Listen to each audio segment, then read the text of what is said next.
Hello friends, this is Mikil from TechDrool. Today I have the OnePlus 7T Pro with me.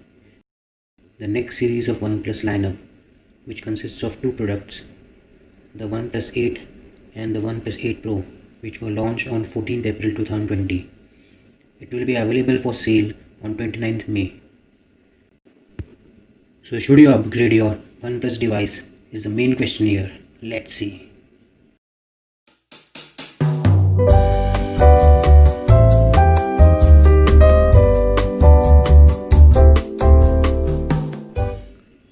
I have here with me three products of OnePlus, the OnePlus 7T Pro, the OnePlus 6 and the OnePlus 5.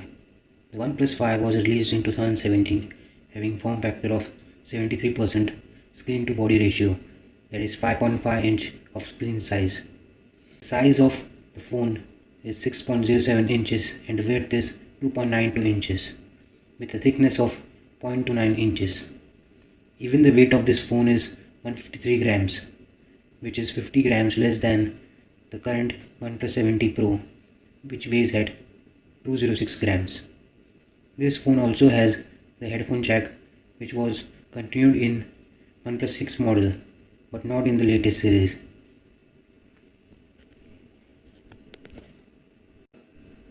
This phone had two large bezels. The above had the 16 megapixel selfie camera with the proximity sensor mounted, while the lower had front fingerprint mounted sensor. In the next model, OnePlus 6, the screen to body ratio increased to 83.8%, that is 6.28 inch screen. On this device, the fingerprint sensor was rear mounted. The above bezel was reduced to a notch consisting of same 16 megapixels selfie camera with the proximity sensor. The dimensions of this device slightly increased. You could see my thumb reaching easily to pull down quick settings on both these devices. The form factor totally changed in the OnePlus 7 Pro and the 7T Pro. These devices had almost 88.1% screen to body ratio. Their size also increased to 6.67 inches. These devices have complete notchless curved design.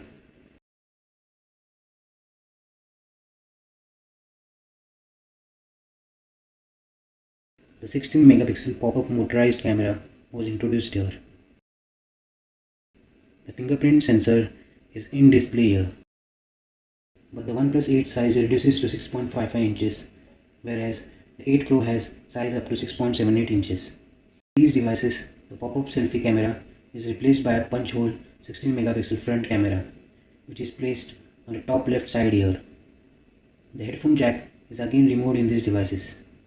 The OnePlus 7T Pro feels big in hand and is a little bit heavier at 206 grams than the 8 and the 8 Pro.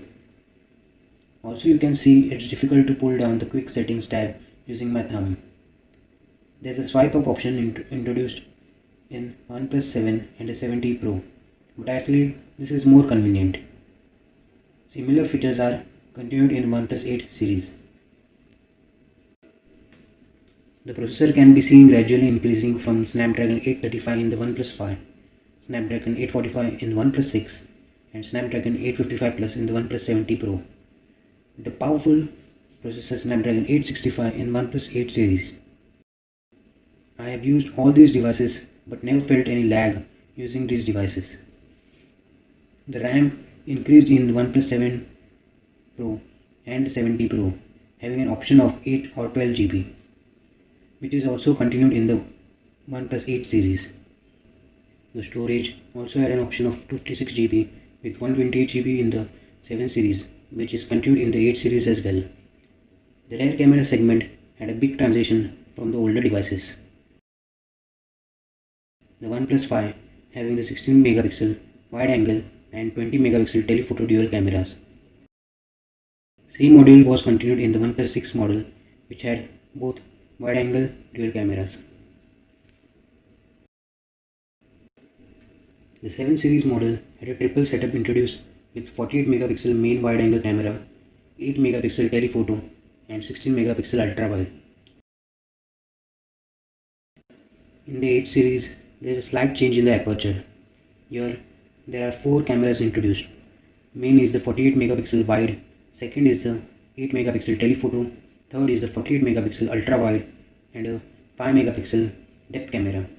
Both 7 and 8 series have introduced 4K, 30 or 60 FPS recording.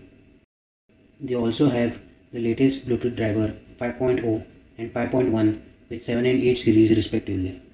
90Hz refresh rate was introduced in the OnePlus 7 series, which was a main factor, but the 8 series has the 120Hz refresh rate, which is considerably faster. All the OnePlus latest series have Fluid AMOLED capacitive touchscreen, but the latest 8 series has 1 billion colors compared to the 16 million colors in the previous display. Both series having almost 500 pixel per inch density. Both series run on the latest Android 10 platform. Both series have Corning Gorilla Glass 5 loaded. The 7 series had a powerful 4085 mAh battery backup with 30 watt warp charge. The 8 series has 4510 mAh battery with a 30 watt fast charging. Also it comes with a 30 watt wireless charging feature, which is the latest incredible technology. Also it has a reverse 3 watt wireless charging feature. The 8 series starts from 42,000 Indian rupees for the OnePlus 8 and 55,000 rupees for the OnePlus 8 Pro. So guys, if you want a greater form factor design, it is good to upgrade to the 8 series compared to the previous 6 and 5 series. If you want complete bezel-less device, you can go with the 7 series devices. The 8 series also has the latest 5G network technology. The latest processor makes the 8 series the most powerful among them.